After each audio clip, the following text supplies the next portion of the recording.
Hey, Skylar here from the Mint Change You Can Wear. Today we're going to be making the mother of all coin rings out of this, a 1-ounce gold eagle. So if you want to learn how to deface an incredibly expensive coin, stick around. The first thing we need to talk about is hole size. What hole are we going to cut into this coin to make the ring we need to make? When I'm working with 1-ounce gold eagles, a main concern for me is splitting the coin accidentally. You don't want to do that. You really don't want to do that. So what I do for hole size is I cut a 9/16 inch hole. And what that does is it allows the date to remain there completely, but it eliminates some of the risk of actually splitting the coin. And what I use to get that coin perfectly centered is the auto punch from Jason's Works. But basically, it is the best tool you can use to cut a hole in your coin ring. It's just hands down. But the problem is it doesn't come with a 9/16 inch punch. So what we're going to do is punch a 1/2 inch hole in the coin first, and then I'll center it in the disc cutter and cut that last little bit out. So what I've selected is the 1/2 inch punch, and it comes with the die that we put in there. Now I normally don't do this step on other coin rings, but when you're doing a gold one, you want to do everything you possibly can to get it centered. I put a piece of tissue paper down on this platform before I put this die in, just to take up any slack that might be there. Just like that. That is nice and snug and ready to go. It's set on top of this platform. And see how that top is pitched? What that's going to do as you screw it down is perfectly center the coin on the platform, ready to cut. Until it's nice and snug. Now the next step is to put our 1/2 inch punch in there, but first thing we're going to do is put a little bit of dry lube on it. You can use Burr Life or Pepe Lube, and then we'll hammer it down with a brass mallet. Alright, now we're cut through. This is a disc cutter by Pepe Tools. The good thing about these is you can open them up, line the coin up, and then clamp it down, so that way the coin's not going anywhere. This is a centering tool to center the hole that we have already cut in our coin. So we'll slide that down there. See, it looks really good. So we are good to punch this thing out. And what we use to cut this thing out with is a 6-ton A-frame press by Harbor Freight. And cut it out. And this is the little bit of scrap that we get out of it. It's not a lot, but I tell you right now, it makes a big difference in reducing the risk of splitting this coin as we make it. And now what we need to do is use a deburring tool, this guy right here, to deburr the cut edge that we just made. It's going to reduce the chance of splitting. You don't want it to split as we start to bend it. And the other thing is it's going to make it more comfortable when it turns into a ring. You want that to be beveled and curved so that way it's not sharp on your finger when you're wearing it.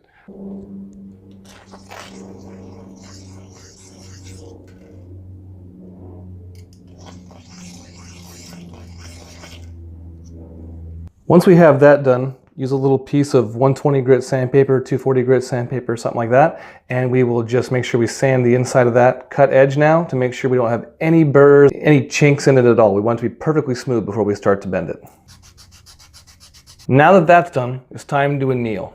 So we're just annealing it until it turns that dark purple color. Oh, right there. That is the look we're looking for, that purplish color. You don't want to under anneal it to where it's not quite there yet because it'll split as you do it. And you don't want to over anneal it because then the surface will start to bubble up just a tiny bit. All right, so now we'll quench it. All right, we're going to start folding now. Here's what we're going to be using to fold it. A 1-ton arbor press from Harbor Freight. Jason's 1.3, 1.4, 17-degree die. We'll be using the 1.3 side. And a universal stainless steel folding cone, or folding mandrel, whatever you call it.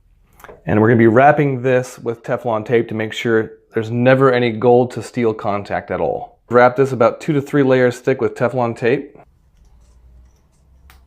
We'll line it up underneath the arbor press. All right, this, guys, is the most dangerous part of the whole coin ring process, or one of the most dangerous parts. Really feel the coin. If it feels like it's getting too stiff, stop right away, re-anneal it, and bring it back here again. If you overdo it here, you'll split it, and that'll cost you a bundle, so don't do it. Slow and steady.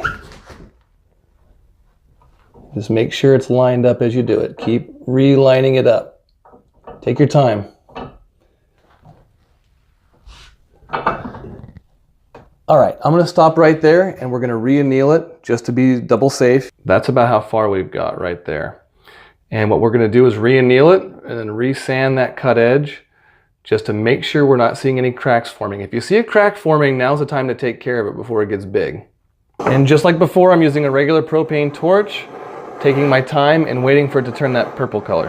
And unlike ferrous metals, quenching it actually doesn't harden it like it would like a steel or iron or something like that. Non-ferrous metals like gold and silver and copper, they don't harden like that. Totally different animal. All right, there's that purple color we're looking for again, and we'll go ahead and quench it. Now we're gonna sand this edge and inspect it for cracks. All right, you can see now we're looking really close at this thing to see if there's any cracks or anything out of the ordinary. All you want to see is perfectly smooth. So that is pretty much where we are now. Now that we're re-annealed, we're sanded, we're going back to folding it some more. And the key here is to close this thing all the way up on this folding mandrel and try keeping it perfectly level as you do so.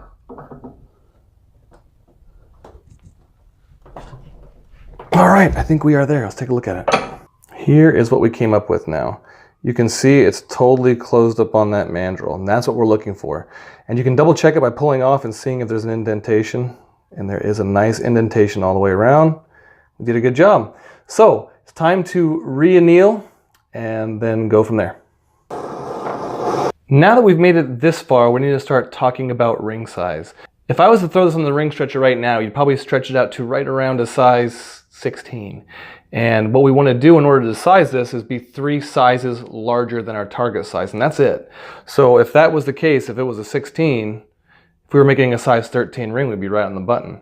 But if we need to make it larger, we need to stretch it beyond the 16 to, whatever 3 sizes larger than our target size would be. But if we're doing it smaller, we need to Swedish wrap it. So I need to make this thing into a size 9.5. And in order to do that, I need to Swedish wrap this thing down to a 12.5. So that is going to be our next step. First step is wrap this thing in Teflon tape. I use a good Teflon tape from Lowe's, not that cheap stuff from Harbor Freight, and wrap it 25 to 30 times. And hey, let's face it, Teflon's cheap. Let's just do 30, right? No big deal. Now that we're all wrapped and ready to go, we're going to get Jason's Works 1.0 by 1.4 Swedish wrap die. It's a larger one. Put it in there coin edge side up, and then we will press it down. Now we could use the brass plungers that come with Jason's dies, or we could use one of these Ross coin ring followers, coin ring pushers. I really like these things. It just doesn't, you don't have to unwrap and rewrap coins all the time, and you can do it in one fluid motion. So we'll just put that down in there and press it down.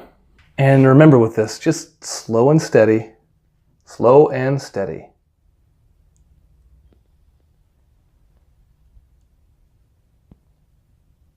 All right, I think we are good. And here's what we came up with. The detail is still saved. You can see it hasn't come through the Teflon tape, which is exactly what we're looking for. We'll peel that off. Still gorgeous. Good deal. So now what we're gonna do is re-anneal it and then stretch it out. Like I said, 3 sizes larger than our target size. I'm going for a 9.5, so that means I'm gonna stretch it out to a 12.5. Now we're going to take our Gold Eagle coin ring coin edge side up and put it onto our ring stretcher. But remember that steel to gold contact we want to avoid because we want all that detail on the inside still. So what we're going to do is double up a grocery bag over the top of the splines to make darn sure nothing touches that gold. So we want it to be perfect when we're done. Okay, we'll bring it down till it's snug, and then we're going to give it a crank and then turn this a quarter turn every time we stretch it. And pull it off and check it often. And what we're looking to do is close this thing completely up on this ring stretcher. Now that we have this thing stretched out to 3 sizes above our target size, which for my case is a 9.5, now we're going to reduce it down to a full size below the target size, which is an 8.5. And the reason we're doing that is we want this to be a 9.5 when we're finished, but there's a sharp edge inside the ring. We need to get rid of that in order to make it comfortable to wear. So if you reduce it down a full size below the target size, when you get done cleaning that edge up, it'll be exactly the size you need it to be. For my purposes, I'm going to use the die plate on the bottom of the Durston ring stretcher. If you have a Chinese ring stretcher, like one of those blue ones over there, you would use one of Jason's Works dies, the 17-degree dies. And make sure you use a little Pepe Lube or Burr Life on the coin edge side that we're going to be reducing. So that way it slides nice and smoothly down the die. Give it a couple taps just to make sure it's nice and level. Now slowly reduce it. Stop and check it often. So that is beginning to straighten out now. And what we're really looking to do is if you over reduce it in a 17-degree die, see those little tiny stars towards the outer edge? Those are the first line to get smushed, and you don't want to smush those. So bring it down to almost your target size, I would say within half the size of a 9.5, and then finish it off in a doming block or a 25-degree die of Jason's. I have my doming block inside my 6-ton A-frame press. I get some of that Pepe Lube Burr Life again on that to make it slide easily in the dapping block. And what we use to press it down inside of a 6-ton press is one of Jason Works coin ring anvils. It just gives you nice even pressure as you're pressing. All right, I'm gonna do one press and take a look at it. So this is what I've come up with. It is exactly on 8.5, and now we have a taper, going the other way. So what we're gonna do now is reduce this side to make it match the other side, make it perfectly symmetrical. All right, this is what we came up with. Beautifully even, sitting exactly at 8.5. And now we have to very, very carefully remove that sharp edge on the inside of the coin ring with a deburring tool. Now take your time, check often. Do not hit the detail on the inside. Now we have it deburred on the inside. There's no sharp edges, it's not rough, it's nice and rounded. But it does have a little bit of chatter marks from the deburring tool, so we need to get rid of that. And the way we do that, back to our sandpaper again, and just slowly and carefully sand it inside until it's perfectly smooth. All right, if you've made it this far and you've got a nice looking coin ring, now it's time to finish it. And what we use to finish it is some 4-0 steel wool just to get some of that dark off of it, and then we'll polish it out. Start real gently on the inside. Then we'll do the coin edge side. Now we're going to carefully do that outside. Now I'm trying to intentionally leave some of this black on there because it looks good when you're finished. It gives a little contrast. But if you wanted to, you can keep going and totally remove it and then polish out. You have just a perfectly polished gold coin ring. And so now the next step, I have a disposable jewelry wipe I get from Walmart, and we're gonna polish this thing out. All right, guys, that was how to make a 1-ounce gold eagle coin ring. I hope you guys enjoyed it as much as I did.